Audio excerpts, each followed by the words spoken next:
Olá, sejam bem-vindos ao 8º episódio do nosso podcast E Agora Doutor, do Eco Medical Center. Eu me chamo Thalita, sou uma das gestoras do time do Eco e hoje, em razão do mês da mulher e do assunto que vamos tratar aqui, eu serei a apresentadora. Falando um pouquinho do Eco, que fica localizado ali no bairro Água Verde, na rua Goiás, número 70, o Eco é um centro médico que reúne hoje mais de 30 especialidades médicas diferentes. E além das consultas, nós temos também exames integrados. E diariamente a equipe que está lá, ela é focada em quê? Em facilitar o acesso à saúde, em tornar a sua saúde mais simples, integrada, num ambiente sem atmosfera hospitalar, onde você vai lá, tem música, tem conveniências, tem cafeterias, um atendimento super personalizado. Então fica o convite para você viver essa experiência em saúde através do Eco Medical Center. Então, te convido a seguir a gente nas redes sociais, nesse link que está aparecendo aqui, se inscrever no nosso YouTube, para que você possa receber os nossos conteúdos e também encaminhar os nossos conteúdos para quem você achar interessante. Hoje o nosso tema é saúde da mulher, uma pauta fundamental nesse universo feminino, onde envolve tantas questões quanto conhecer o próprio corpo, momentos que nós mulheres passamos ao longo da vida, desde a adolescência, a questão da gestação, menopausa, e nos preparar para essa vida longeva que está prevista que nós vamos ter. E para falar sobre esses temas de hoje, eu trouxe duas convidadas muito incríveis que eu tenho a honra de conviver lá no Eco, a doutora Rúbia Benatti, nossa fisioterapeuta, e a doutora Bruna Anderson, a nossa mastologista. Mais uma vez, obrigada e sejam muito bem-vindas. Oi, Thalita, obrigada pelo convite, é uma honra estar aqui. Eu sou a Rúbia Benatti, sou fisioterapeuta e sou coordenadora técnica da AGMA, o setor de fisioterapia e condicionamento físico lá do Ecomédico. Eu já atuo há quase 40 anos como fisioterapeuta, né? Espero poder compartilhar um pouquinho, né, e auxiliar essas mulheres belíssimas do nosso Brasil. Um pouquinho, com tanta experiência, com certeza vai ser muito mais, né? Obrigada, Rúbia. Oi, Thalita, obrigada pelo convite. Meu nome é Bruna, sou mastologista, sou diretora técnica da Mastoclinic, que é situada dentro do Eco Medical Center. E é um prazer estar aqui para a gente poder contribuir um pouco com a saúde feminina, poder conversar sobre a saúde feminina no dia de hoje. Muito obrigada pela presença de vocês nesse nosso episódio. E começando o nosso bate-papo, queria muito perguntar para a doutora Bruna. Dentro da mastologia, dessa área, a gente vê que é muito predominante tratar o câncer de mama, né? Mas além do câncer de mama, onde já é muito falado, comunicado, que outros pontos de atenção a gente deveria ter? Nós mulheres deveríamos nos atentar e ter um mastologista como seu especialista. Eu sempre falo, até uma grande amiga minha fala, tem um mastologista para chamar de seu, né? Às vezes as pacientes chegam, eu nunca precisei ir num mastologista porque tem essa ideia de que a gente só trata câncer de mama.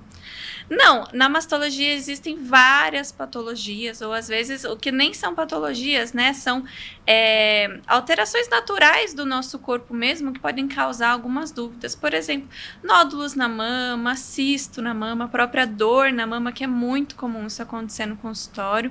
Então, tudo isso é papel do mastologista cuidar. O mastologista, ele é o médico que ele é especializado em diagnosticar e tratar doenças na mama. Isso não é só ele não trata só câncer de mama. Então, toda a saúde da mama, o médico mastologista está envolvido, né? Acho bem importante esclarecer essa dúvida, né? E algo que é tão recorrente, né? Então, só relacionar a uma doença, né? Mas entender todas essas possibilidades e aonde o especialista pode auxiliar a mulher, né, na sua saúde. E até falando dessa questão da mama ali, lá no início, quando surge, né, o desenvolvimento da mama, naquela transição da infância para a adolescência, onde a menina ali vai começar a sentir ou aquele carocinho que a gente fala, ou vai sentir um inchaço, ou dor, ou sensibilidade, coceira. E como que você, enquanto profissional, poderia orientar nós mães, que eu ainda vou passar por isso, né, com a filha, a família, pode orientar essa menina nesse momento, nessa fase de vida? Será que é o momento de dar o primeiro sutiã para garantir o conforto? Então, como é que a gente pode trabalhar nessa fase?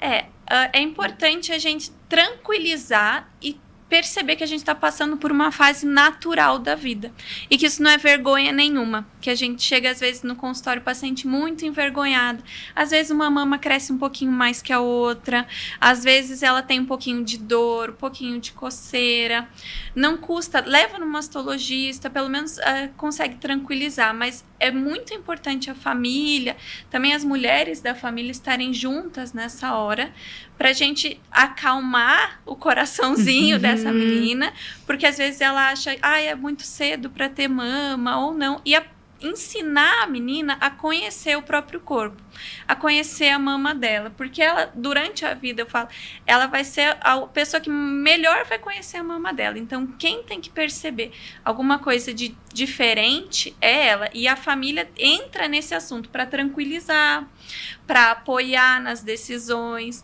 para na hora que a menina se sentir segura para usar sutiã, quando começar a criar volume na mama, que começa a necessitar sustentação da mama, para ajudar ela nessa escolha.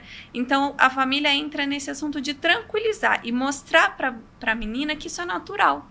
Que não é vergonha nenhuma a gente tá começando a criar mama. Isso é um processo natural da vida, sabe? Do corpo. Muito bom. E até quando você fala dessa questão da sustentação, do top, enfim, né? Da mama, eu gostaria de perguntar para a Rúbia, nessa fase da adolescência, em relação ao início da prática de atividade física também. Então, se tem uma idade, né, certa, ideal, se tem alguma restrição ou algum tipo de exercício também para essa fase da vida, na adolescência, que pode até prejudicar o desenvolvimento do corpo, o desenvolvimento do organismo naquela fase que a gente chama do início da puberdade ali, né? Então, quais seriam as recomendações para esse momento de atividade física? Essa ótima pergunta, Thalita. Nos permite, né, esclarecer que, primeiro, que a prática da atividade física ela é importante em todas as faixas etárias. Mesmo a criança, é lógico que o que praticar vai fazer diferença. Veja, a criança, ela precisa de estímulos relacionados a equilíbrio, coordenação motora. Devemos evitar esportes, por exemplo, esportes ou atividades que sejam assimétricas, que utilizem um lado do corpo ou uma região do corpo diferente do outro lado, porque, claro, está em fase de desenvolvimento. Mas vamos lá para as meninas adolescentes. É importantíssimo, né, o trabalho, né, de orientação e de atividade física e prática esportiva, por muitos motivos. Primeiro que, como a Bruna estava falando, né, que essa mudança corporal, ela acontece fortemente, ela é diferente entre as meninas e os meninos. As meninas, elas aumentam os quadris, afinam a cintura, começam a absorver, né, mais massa gorda, vamos dizer assim, né? Elas têm menos massa magra, começam a acumular gordura. Então, a alimentação também é importante. E veja, a consciência corporal, né? O trabalho ali equilibrado para que ela adquira já nesta fase consciência postural, porque o fato de aumentar mama, ela pode ter dois momentos. Ela tem realmente a mudança física, mas também tem a mudança emocional, que às vezes o fato dela querer esconder a mama desenvolve uma postura errônea, que nessa fase é a fase de formação realmente. Então veja, independente da mudança corporal, na adolescência, a prática de atividade física, ela faz com que né, o indivíduo, depois na fase adulta, ele tenha aquela memória tecidual, ele melhora o seu gesto no dia a dia, ele tem consciência postural, e isso vai sim refletir na vida futura, inclusive fazendo prevenção, né, de possíveis lesões que são comuns na fase adulta e na fase, né, 60 a mais. Sim. Ok? Claro, e como a gente vê que desde o início da vida ali, depois da infância, adolescência, a gente já tem que se preparar, né? O nosso organismo, o nosso corpo para esse desenvolvimento. Então, muito interessante, né? E lá no serviço até que vocês dispõem na Agma, já tem todo esse cuidado, né? Um serviço totalmente personalizado para fazer essa orientação individual, né, Rúbia? Sim, eu até lembrei de uma coisa que, Bruna, adorei. Tem um fisioterapeuta para chamar de seu. Também, tem vale fisioterapeuta para chamar uma coisa de seu. Bem interessante que a gente pode acrescentar aqui, né, que tem a ver com vida, né, gente? É o fato da adolescente ou do adolescente, ao se dedicar num esporte, numa atividade física, ele fica menos nas telas, né? Vamos lembrar disso. Ponto muito importante. Acho que vale a pena, né, com a certeza. gente lembrar disso. O ganho que isso tem também. Sim, então, sim. acrescenta em vários pontos da nossa vida, na vida do adolescente, que hoje é tão difícil concorrer com uma tela. É muito melhor você ficar na tela do que jogar bola, do que fazer academia, do que fazer um exercício, fazer uma corrida, uma caminhada. Então, concorrer com a tela hoje não é fácil, né? É uma tarefa muito fácil. Quer completar, mas é Bruna? prazeroso demais, né? Eu sou super entusiasta, sou praticante de atividade física. E aproveitar o gancho, né? Pra gente, é uma das coisas que mais reduz nosso risco de ter câncer de mama. Paciente que pratica atividade física, pelo menos 150 minutos ali na semana, consegue reduzir o risco de câncer 30% a 40%. Então, é uma coisa muito expressiva.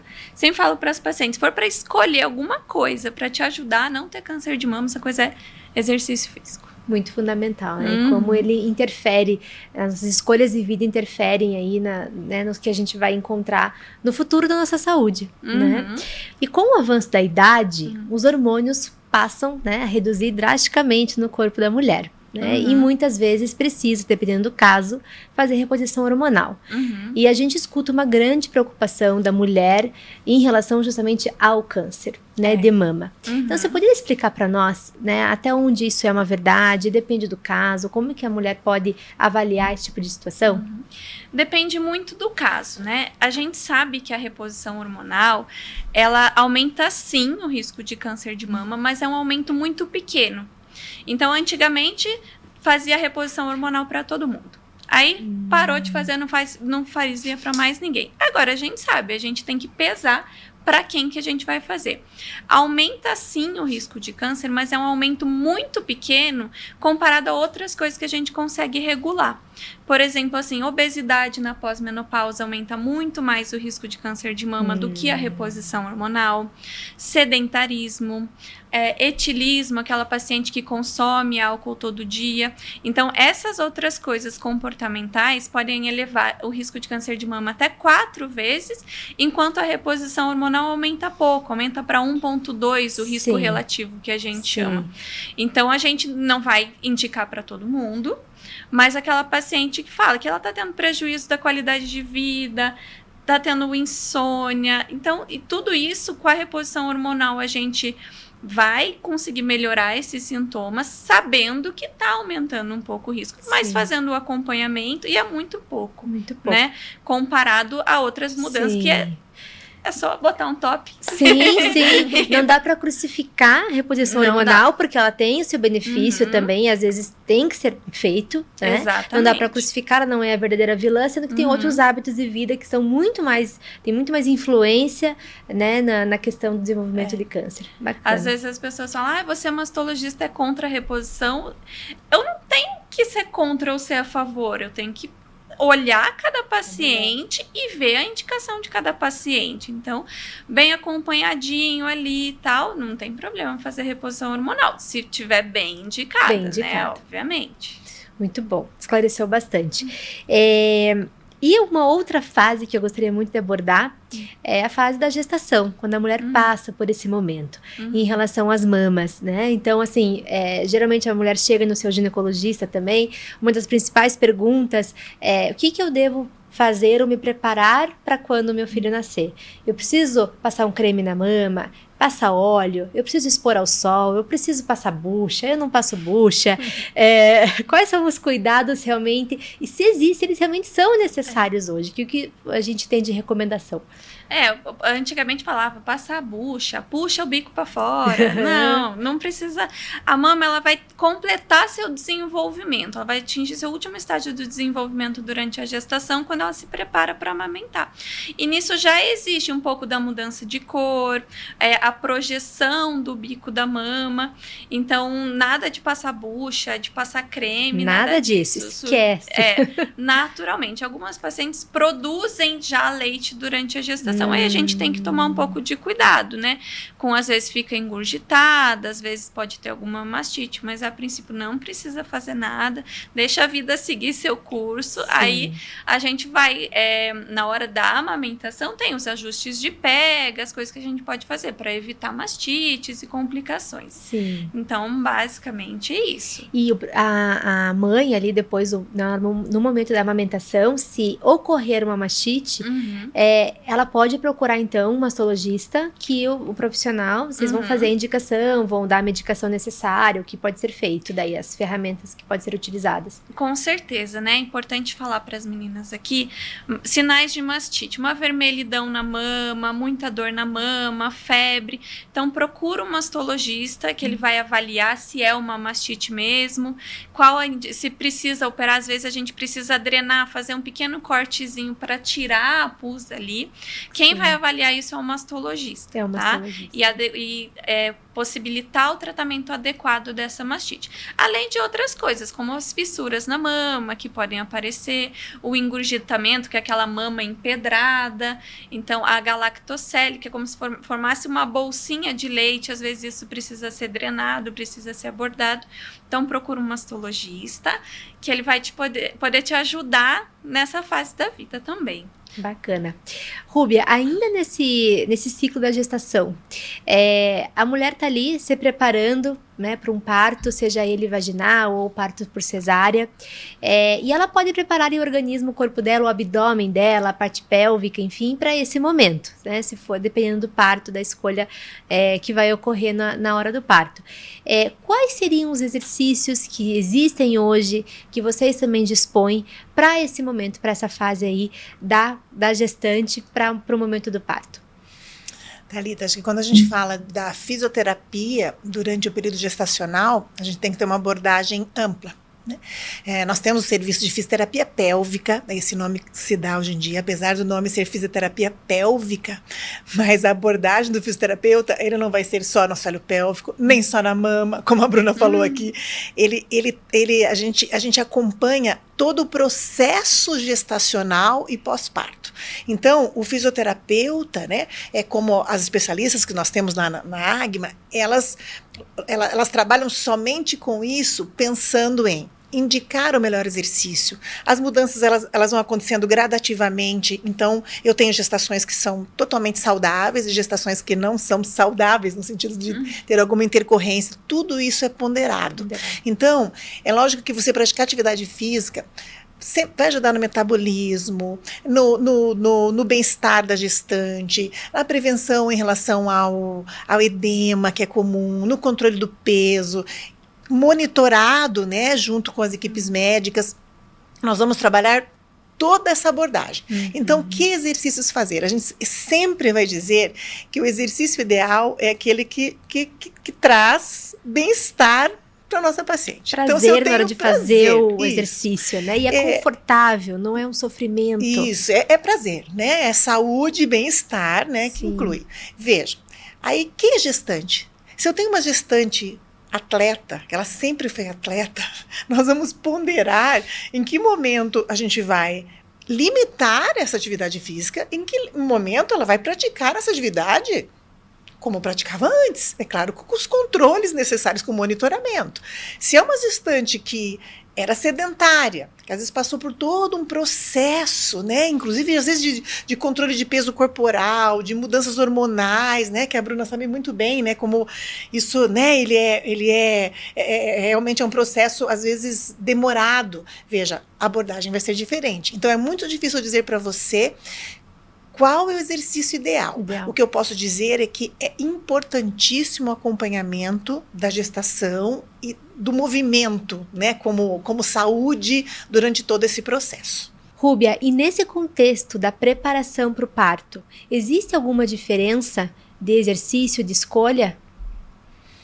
Thalita, se pensássemos em relação a modalidade do parto propriamente dito, parto vaginal e parto cesariana, poderíamos pensar, poxa, na cesariana eu não teria o envolvimento do assoalho pélvico, da região vaginal. Mas veja, como isso não procede?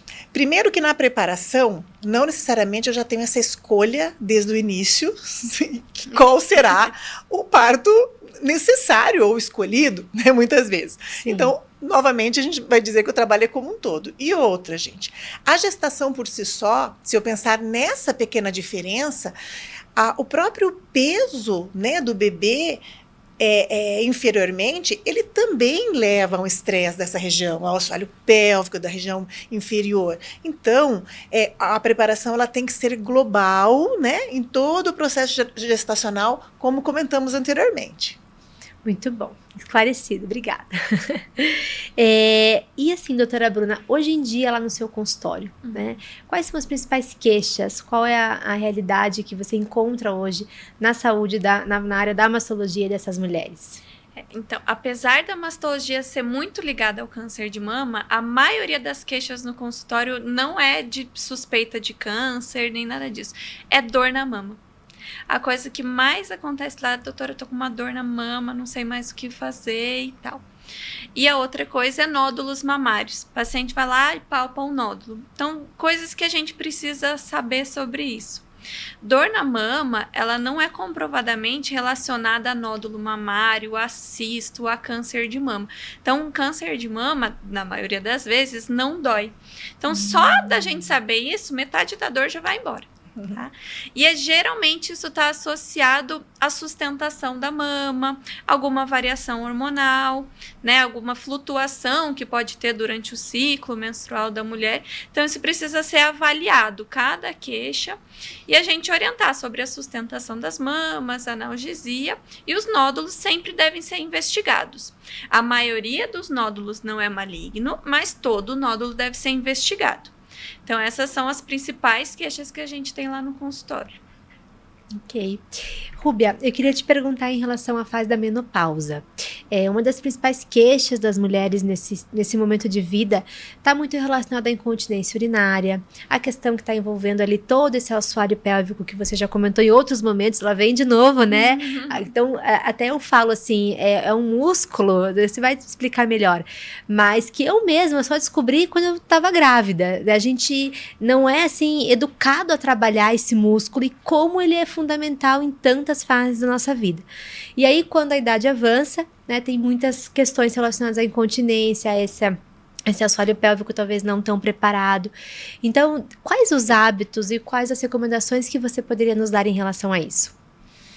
Bom, Thalita, excelente lembrança também para comentarmos sobre isso. Se essa região, né, como outras, como a Bruna acabou de falar ali, né, dos próprios sintomas que às vezes acontecem em ciclos, né, diferentes da nossa vida, nas mamas, em outras regiões, se até aquele momento da menopausa, né, não foi feito um trabalho específico, se não houve queixas, né, em relação, às vezes, à perda urinária, a disfunções sexuais, relacionados a ressecamento, a lubrificação, vários sintomas que podem acontecer nessa fase, é um momento, então, de buscar ajuda, né?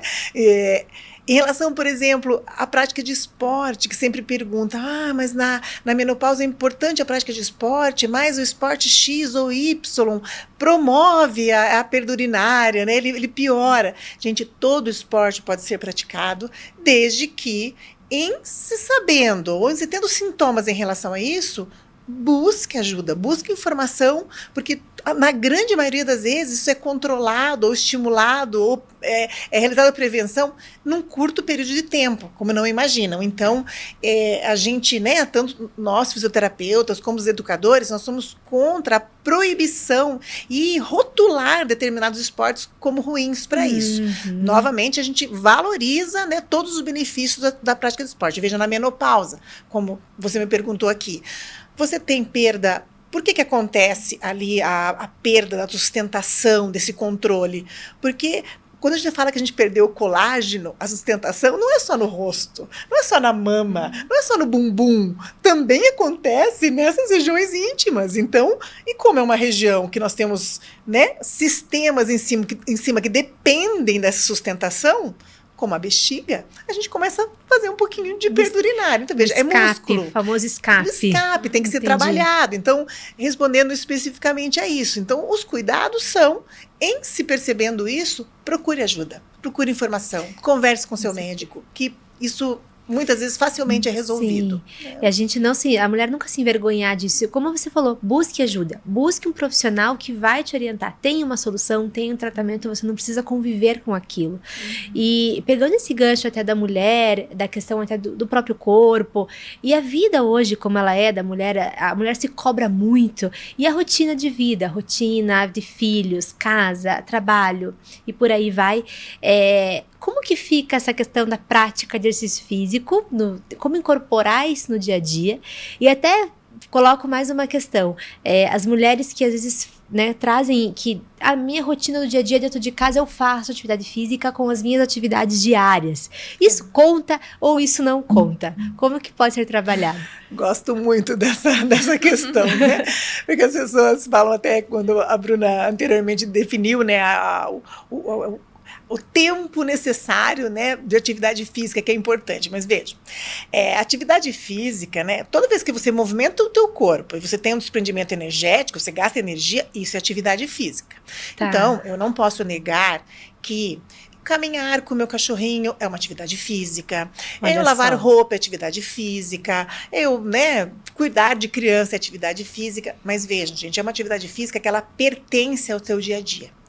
O exercício físico, a atividade física programada, é quando você tem uma organização, tem uma meta, você tem uma frequência, uma intensidade que, inclusive, é adequada a cada faixa etária.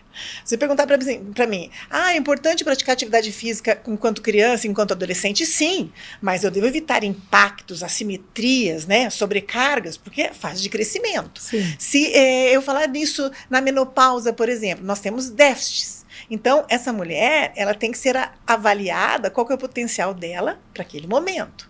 Então, essa desculpa de que, corro o dia inteiro, faço um monte de coisa, nossa, realmente você não é sedentária, mas a atividade física benéfica realmente para melhora músculo-esquelética, dos seus músculos, das suas articulações e dos seus sistemas, né, cardiorrespiratórios, é essa que não vou discutir aqui, se são 3 vezes por semana, 2 vezes por semana, 5 vezes por semana. Eu vou dizer que toda atividade física acrescentada à sua rotina, quando programada, ela é excelente. E até eu lembrei de uma coisa aqui, Bruna, você podia comentar com a gente um pouquinho a respeito de como proteger as mamas, a coisa da sustentação, de top, sutiã, durante a prática de atividade física.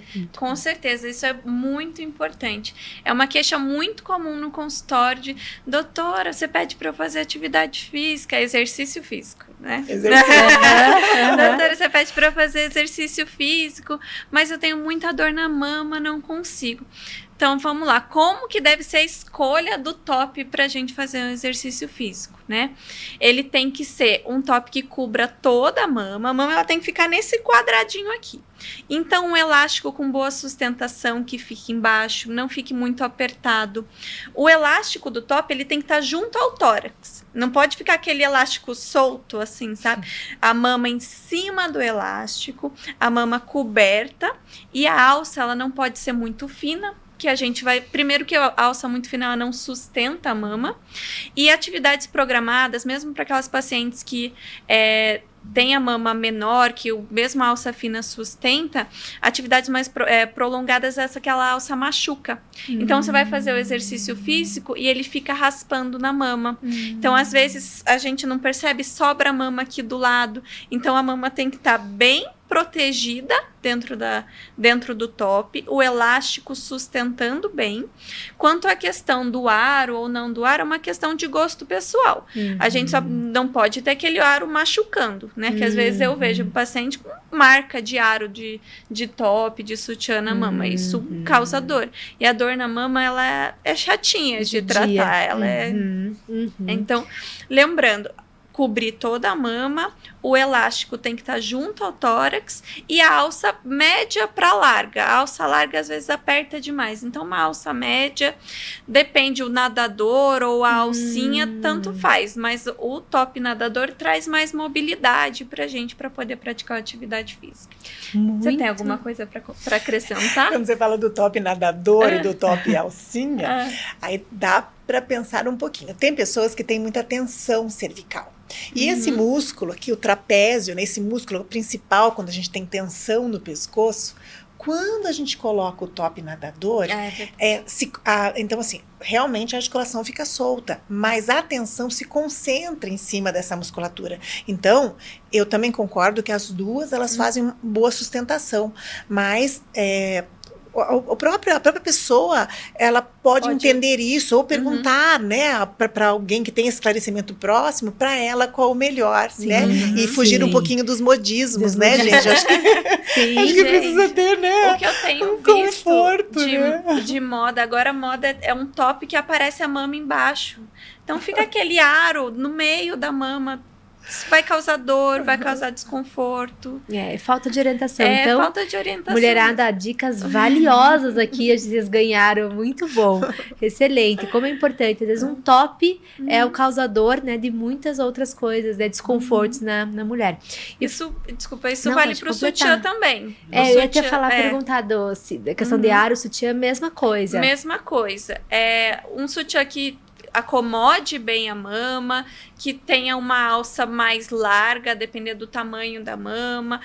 A mesma coisa, o elástico aqui grudado, né? Uma alça aqui nas costas um pouquinho maior. Mas faz mal dormir de sutiã? Não faz mal, mas você tem que estar confortável dentro daquele sutiã. Sim.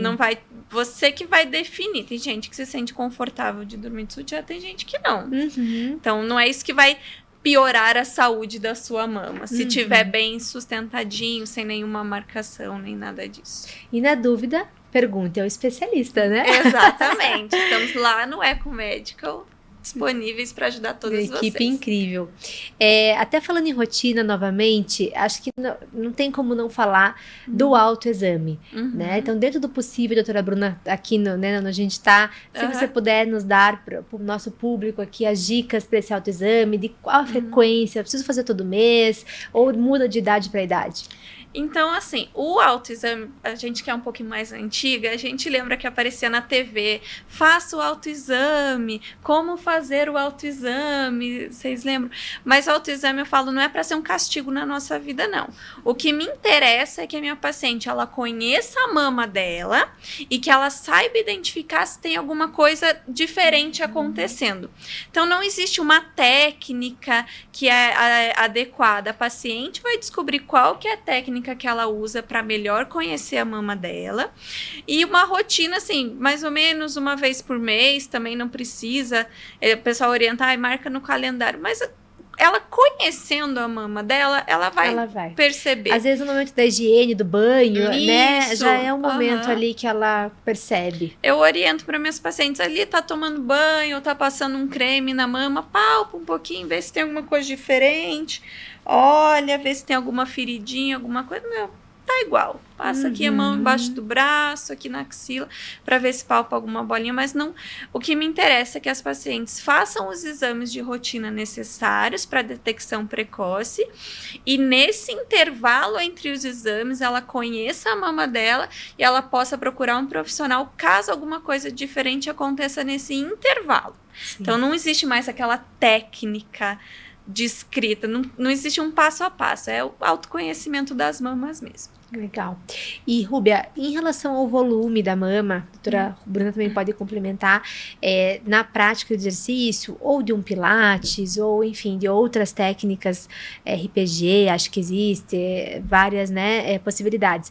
Quando a mulher se queixa dessa questão do volume, que ela não se adequa a nenhum exercício, ou tudo causa dor. Então, o que a gente pode falar sobre esse assunto?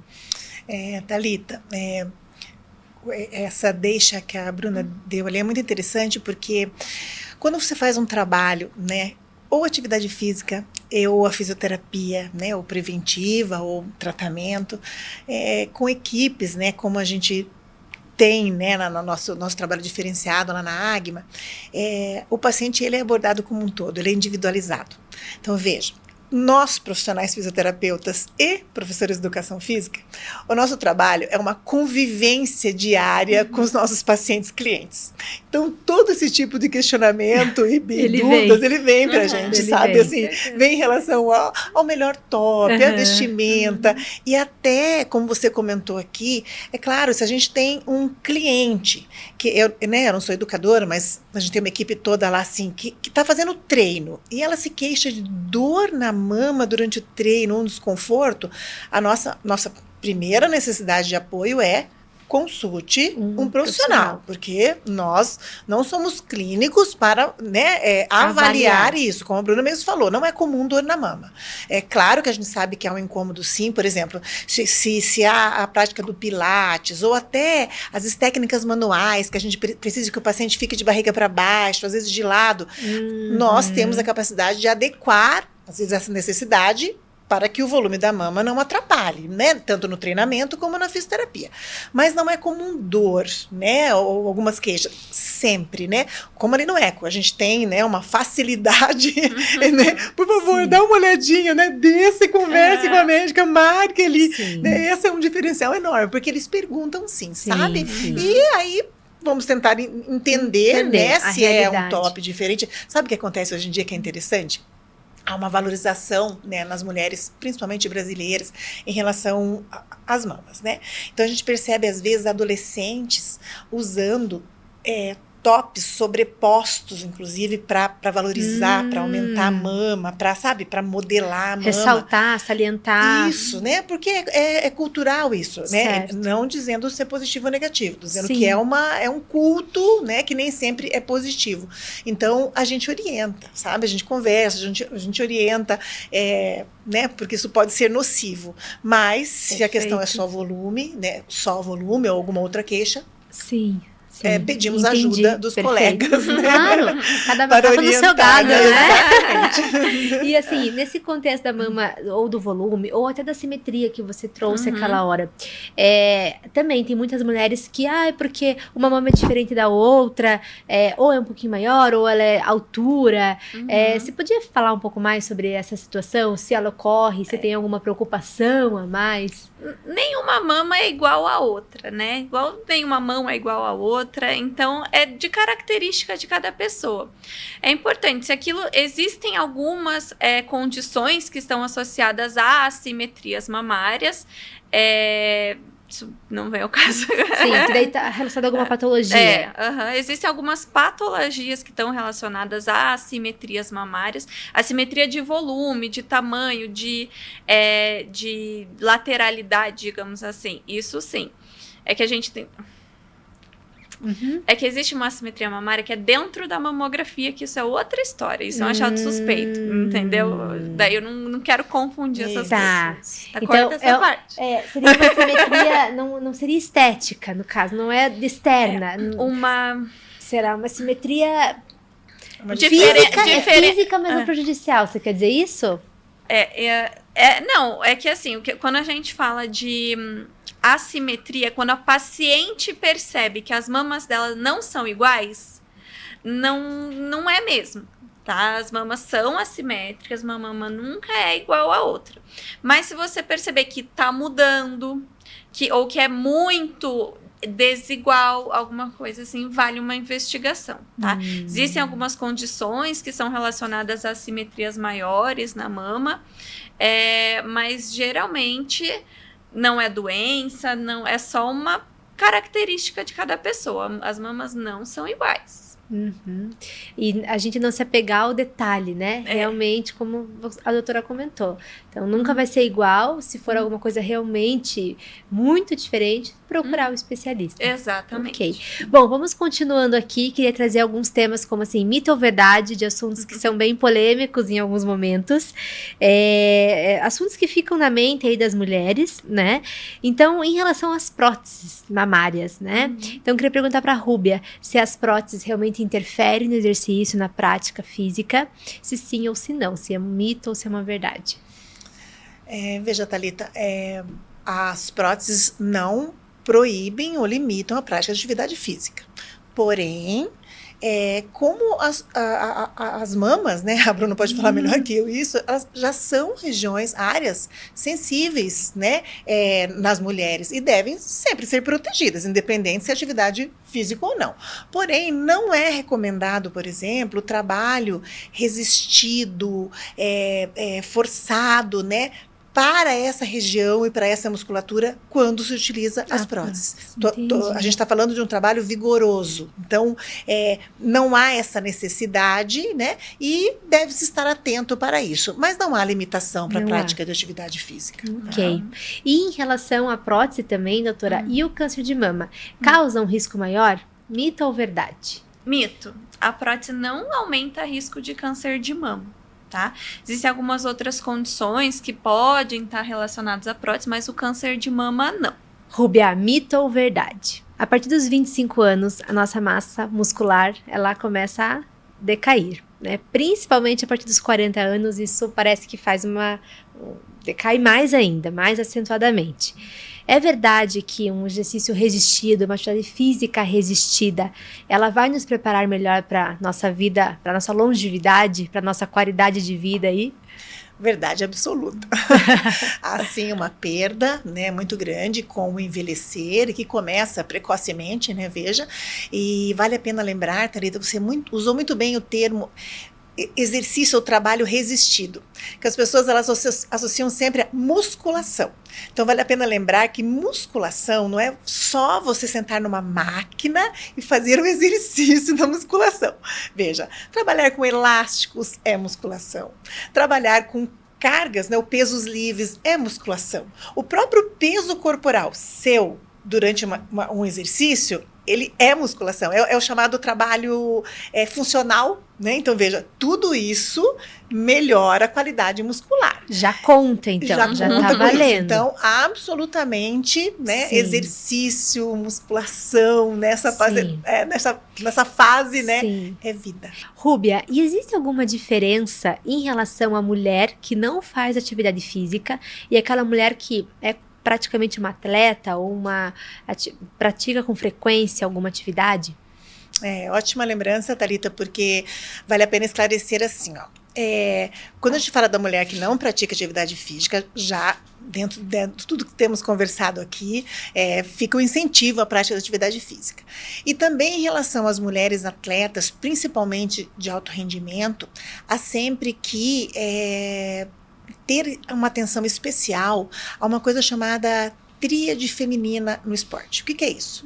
As mulheres que praticam atividade física, inclusive às vezes em idades precoces, né, na puberdade, na adolescência, elas têm uma tendência maior a apresentar essa tríade, que é composta por distúrbios, disfunções hormonais relacionadas a ciclos irregulares, ausência de menstruação, disfunções, né, menstruais, então hormonais, disfunções ósseas, então isso pode levar a alterações em relação à mineralização, à qualidade óssea, que veja que lá na menopausa a gente sabe que acontece, né, que é uma perda da qualidade óssea, veja, precocemente isso pode acontecer.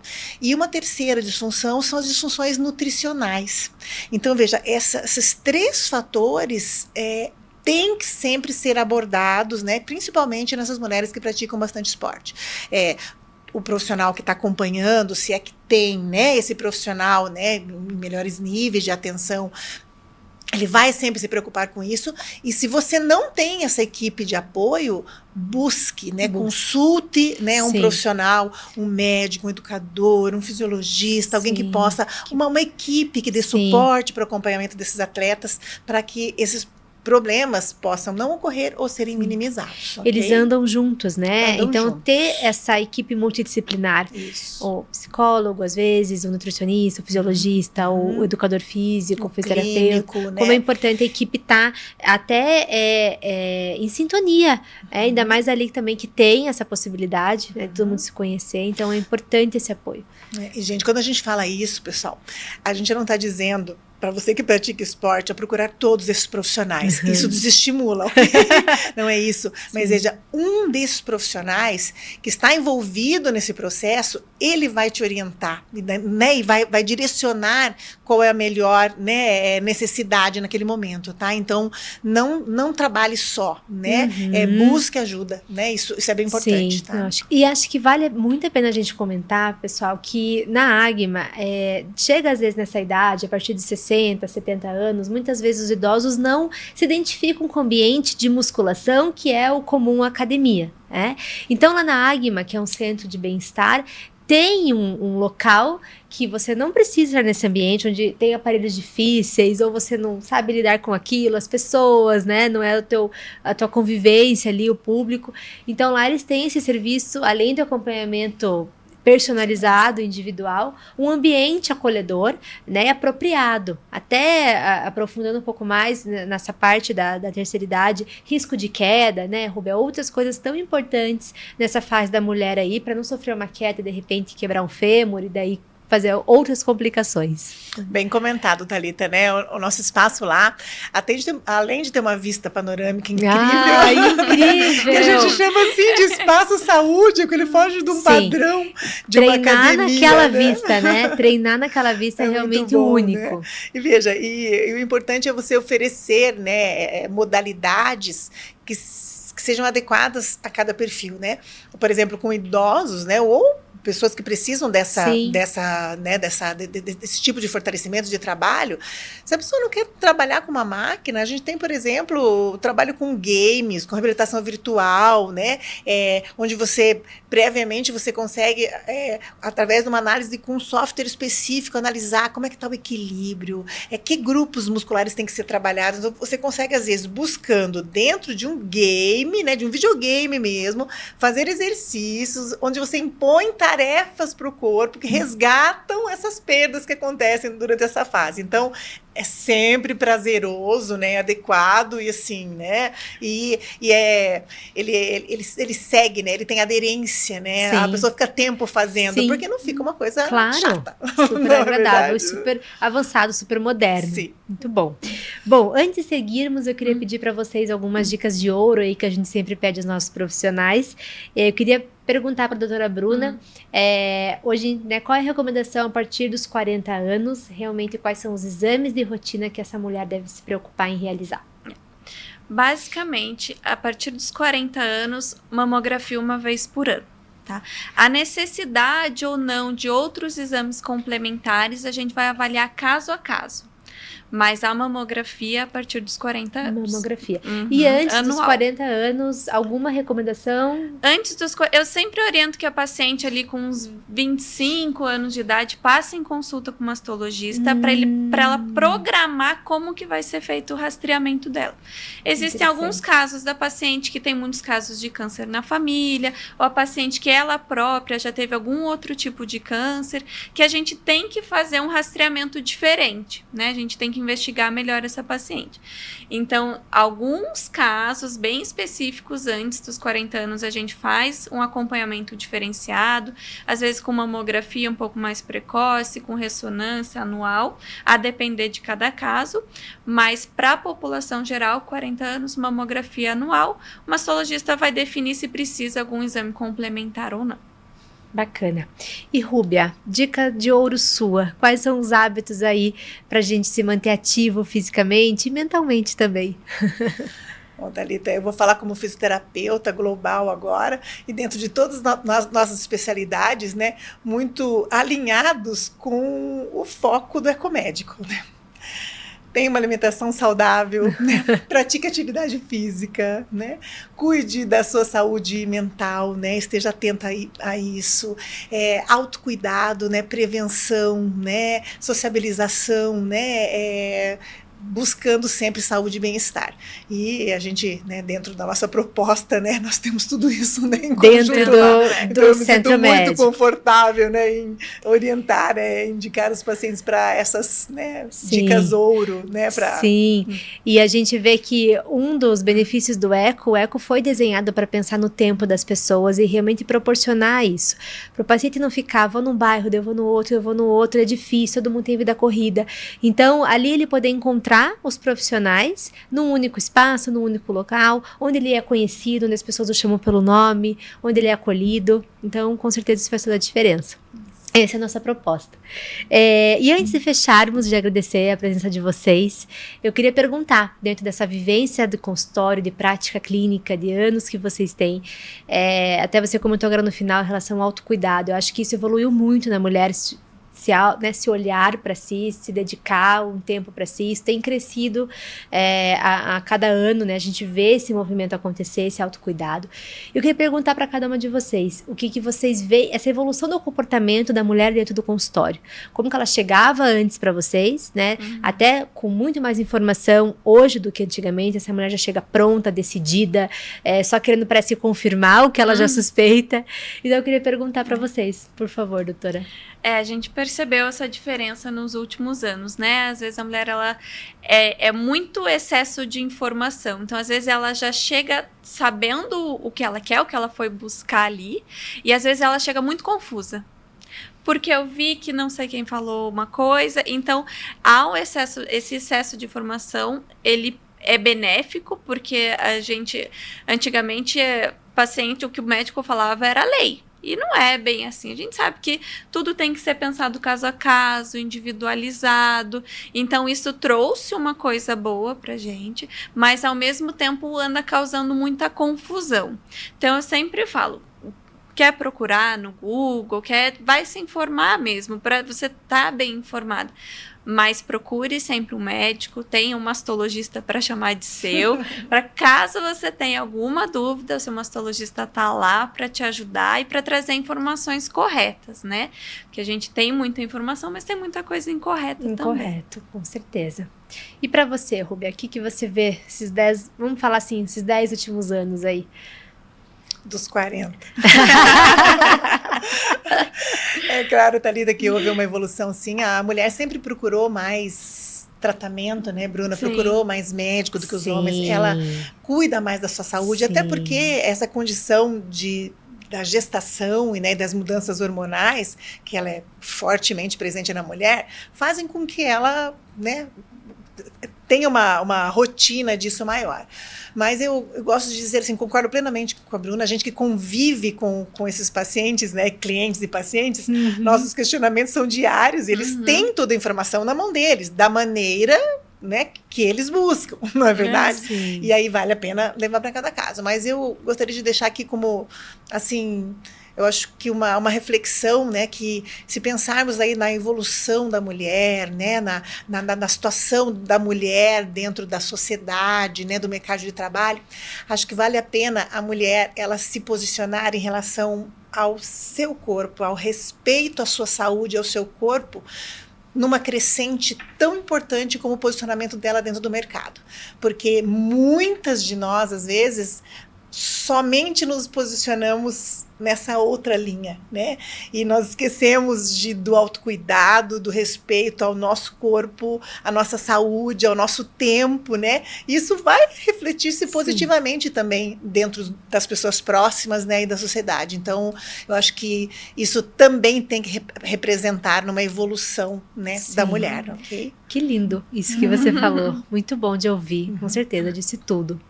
Perfeito, doutoras. Acho que assim, a gente teria pauta para muitos assuntos, esse tema, a gente poderia falar horas e trazer muitos outros assuntos. Hoje nosso tempo se esgotou, então eu queria agradecer muito a presença de vocês, falar para o nosso público que os próximos podcasts vão vir ainda, então nos acompanhe para a gente trazer outros assuntos importantes sobre saúde. Agradeço pelo tempo, aprendi bastante hoje, né, com as informações trazidas por vocês, e que tenham outras oportunidades para vocês voltarem aqui, com certeza, né? Uma honra receber vocês. Com certeza. Obrigada pelo convite, Thalita. Adorei estar aqui. Obrigada, Rúbia. Foi muito esclarecedor estar aqui. Muito bacana. Obrigada. Que bom.